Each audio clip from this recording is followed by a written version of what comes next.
Le docteur Kader Saïdi, membre du collectif des médecins Covid Nouvelle-Calédonie, est avec nous en direct de nos locaux à Nouméa. Kader Saïdi, bonsoir. Bonsoir. Alors rien n'a pour l'heure été confirmé par les autorités qui prendront la parole dans quelques instants.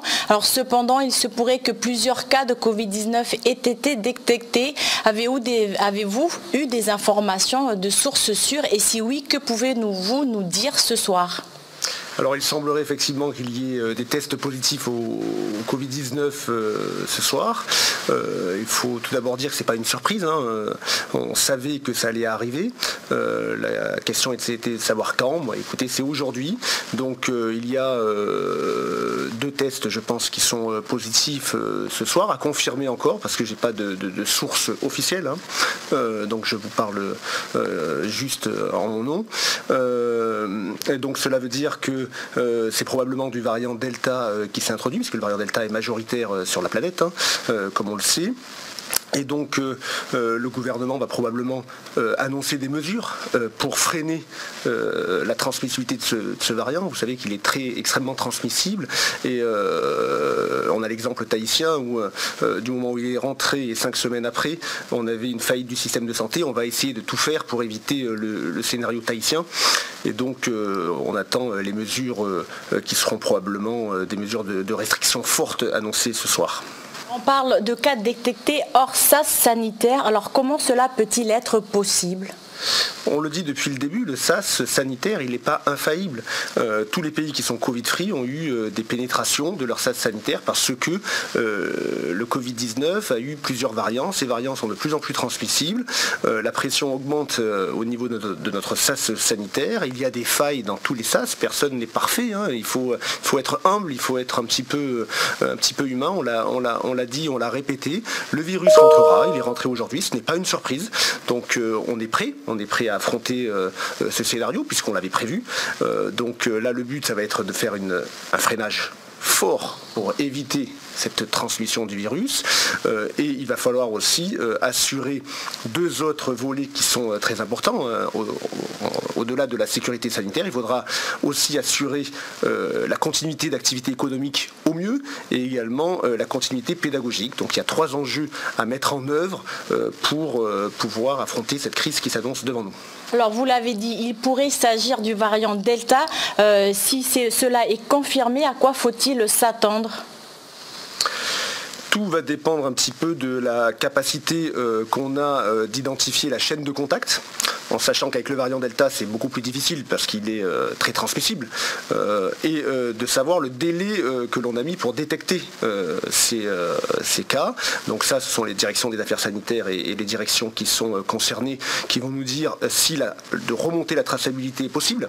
Si cela est possible, alors il y a des grandes chances qu'on puisse vraiment circonscrire, si vous voulez, l'épidémie. Si ce n'est pas possible, si ce délai a été un petit peu trop long et si on n'arrive pas à remonter la chaîne de contact, à ce moment-là, il faut s'attendre à une épidémie au moins à bas bruit dans un premier temps. Et donc, pour la ralentir, il va falloir évidemment faire des mesures de restriction fortes si on n'arrive pas à remonter la chaîne de contact. Justement, vous parlez de mesures de restriction. Alors le confinement devrait être annoncé ce soir et si cela est confirmé, ce serait le 3e que vivront les Calédoniens. Quelle durée faut-il compter pour qu'un confinement soit efficace ? Écoutez, ça c'est au gouvernement de décider la durée du confinement. Moi, ce que je peux vous dire, c'est que ça fait des semaines que nous travaillons, le monde économique, le monde sanitaire, certains élus, sur les différents scénarios qui étaient prévisibles, dont celui de ce soir, et sur les moyens que l'on pourrait mettre en œuvre pour affronter la crise. On l'a présenté dernièrement aux assises du Covid, où il y avait un ensemble de recommandations que l'on avait faites. Ces recommandations sont sur la table du gouvernement, libre à lui de les appliquer ou pas, ou de les adapter. Parmi ces recommandations, il y avait une recommandation forte qui était de créer le plus rapidement possible, pour ne pas dire immédiatement, une cellule de crise plus élargie, avec notamment les acteurs du monde économique qui ont effectivement leur mot à dire dans la continuité d'activité économique, mais également élargie aux médecins du Medipol qui feront face, si vous voulez, à l'épidémie, en sachant que le Medipol un déficit en ressources humaines qui est connu depuis un certain temps, qui, si vous voulez, met en danger la sécurité sanitaire du territoire. Justement, si l'épidémie explose en Nouvelle-Calédonie avec un problème, un manque de personnel au Medipol et de moyens, que faut-il craindre? Est-ce qu'il faut craindre que la situation soit la même qu'en Polynésie? Tout à fait. Alors la première chose, c'est qu'il va falloir essayer de remonter les cas contacts, de savoir si on peut circonscrire l'épidémie ou non. Donc là, j'imagine que le gouvernement va annoncer un confinement strict à toute la population, sans distinction. Je parle en mon nom encore une fois, au moins pendant une semaine, si ce n'est pas 2 semaines, pour voir un petit peu l'épidémie, enfin l'évolution de la dynamique épidémique. Soit on arrive à remonter les cas et à circonscrire l'épidémie et à revenir zéro Covid. Et à ce moment-là, on pourra, si vous voulez, continuer la campagne de vaccination et un petit peu ce qui était prévu. Soit on n'arrive pas à remonter les cas contacts et on a toujours une circulation à bas bruit, parce qu'en étant tous confinés, j'ai du mal à imaginer qu'il y ait une situation à la tahitienne immédiatement si on confine immédiatement. Donc il faudra voir cette dynamique épidémique. Il y a quand même une probabilité qui n'est pas négligeable, que l'on ne puisse pas revenir Covid-free. Donc il va falloir, dans les 15 jours qui viennent, en fonction de la dynamique épidémique, être confronté à 2 choix, soit un retour au Covid-free, soit une circulation à bas bruit du virus, et à ce moment-là, s'il y a une circulation à bas bruit du virus, apprendre à vivre avec le virus à bas bruit. Et à ce moment-là, il y a tout un ensemble de recommandations qu'on avait mis en place aux assises, qui s'appelle le Covid Control, qui est un plan où les patients qui sont les personnes qui sont vaccinées et donc qui ont moins de chances évidemment d'aller à l'hôpital et d'emboliser le système de soins et qui ont également moins de chances de transmettre le virus pourraient continuer éventuellement à entreprendre leur activité et également permettre une continuité pédagogique pour les enfants et les enseignants parce que ça c'est primordial. Donc il faut se donner un peu de temps, il faut se donner 1 semaine à 2 semaines pour connaître cette dynamique épidémique et notre capacité à pouvoir remonter les chaînes de contact. Est-ce que confiner tout un pays est une bonne stratégie et pourquoi ne pas partir sur un confinement par zone par exemple ou par commune ou par province? Parce que tout simplement ça dépend de notre couverture vaccinale. On aurait pu faire un Covid control, si vous voulez, l'alerte 1 du Covid control. Peut-être qu'un jour je viendrai vous montrer ce qu'on a, l'issue de nos travaux sur ce Covid control, qui permettait de faire un confinement différencié.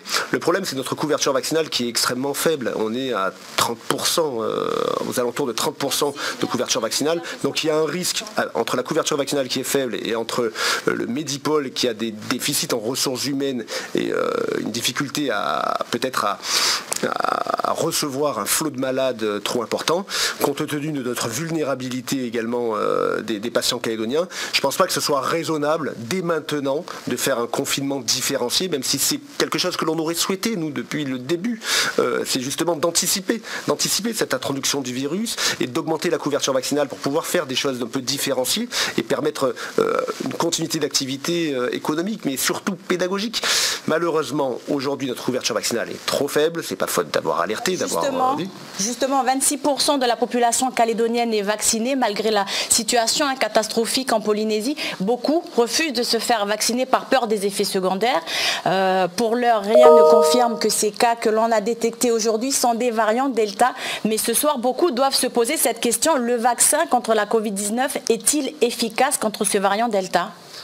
Le vaccin contre la Covid-19 est extrêmement efficace sur le variant Delta puisqu'il vous protège de 90% des formes graves et in fine, c'est ça qui compte. D'avoir un petit rhume alors qu'on est vacciné, c'est-à-dire d'avoir un peu la Covid, d'avoir un peu de fièvre, etc., c'est pas très grave. Ce qu'on veut, c'est éviter d'emboliser le système de soins et donc d'avoir une faillite du Medipol et de ne plus pouvoir soigner tous les malades en fait finalement. Donc le vaccin, il vous protège à plus de 90% des formes sévères, c'est quand même un très bon résultat. Alors que le Covid-19, vous avez des grandes chances d'avoir une forme sévère, peut-être d'aller en réanimation, peut-être de mourir, et peut-être d'avoir des symptômes à long terme, 6 mois, 1 an après.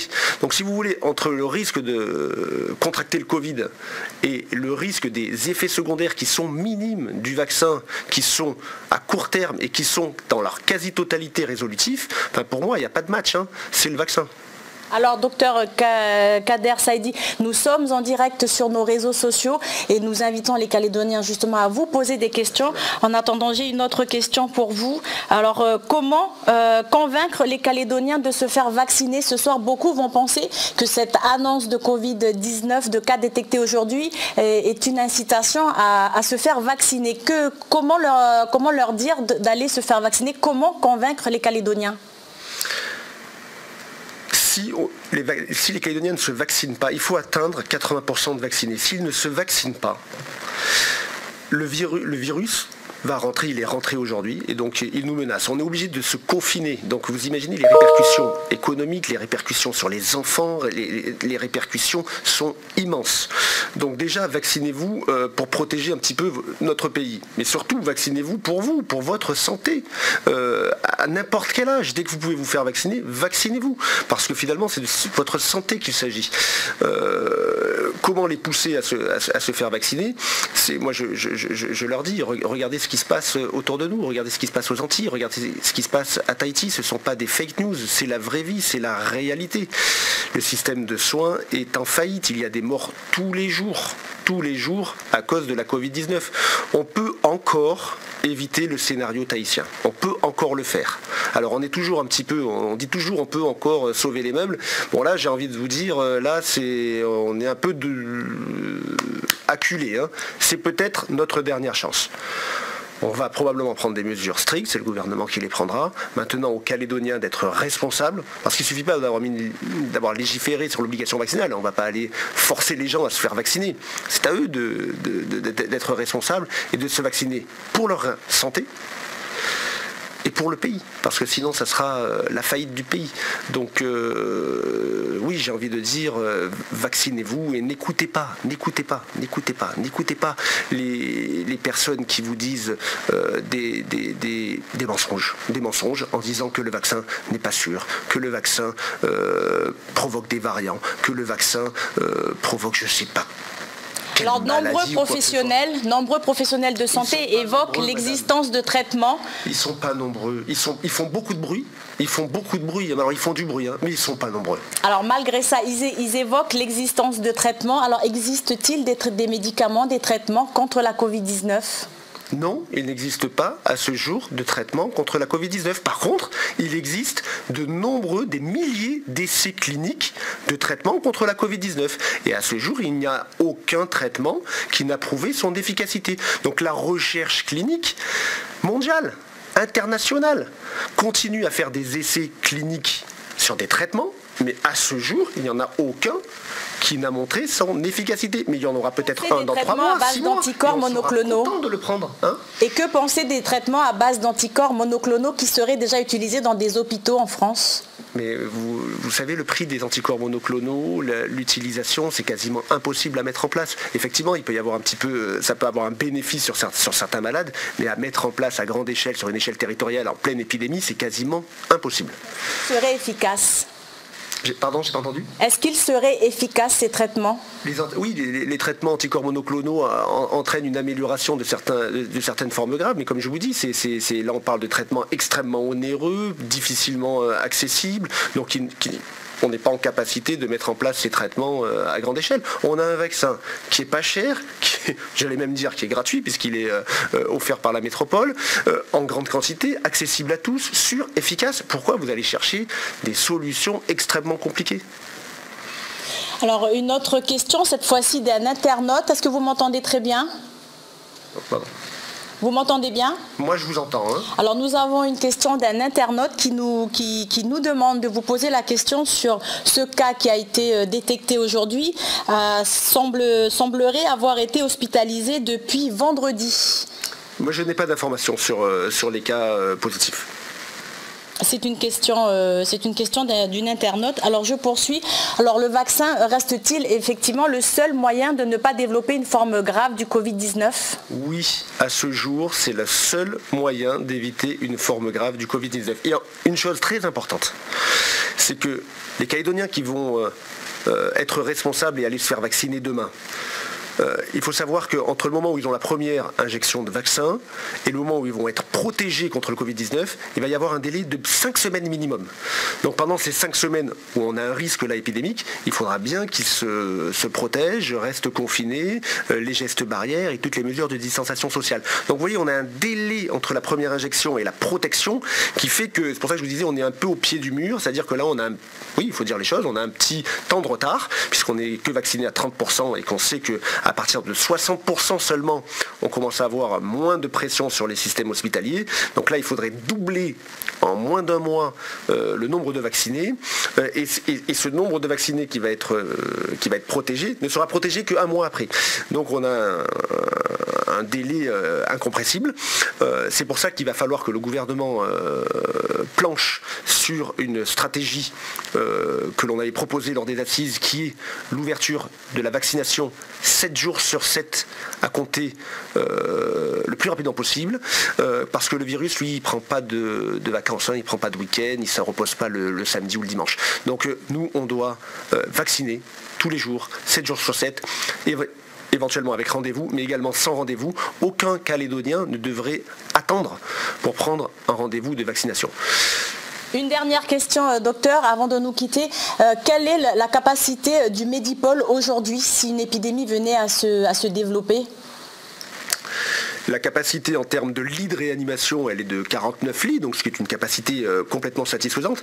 Mais il n'y a pas que la capacité en termes de logistique, enfin de logistique matérielle, il y a également la capacité en ressources humaines. Et c'est la grande faille que l'on a en Nouvelle-Calédonie, c'est qu'on a un déficit en ressources humaines au niveau du Medipôle, dans le cadre de professionnels capables de s'occuper de patients extrêmement lourds en réanimation. Il faut beaucoup de ressources humaines, et on n'a pas ces ressources humaines. Donc là, il faut espérer que nous ne soyons pas dans une situation comme à Tahiti, c'est-à-dire en situation de circulation active.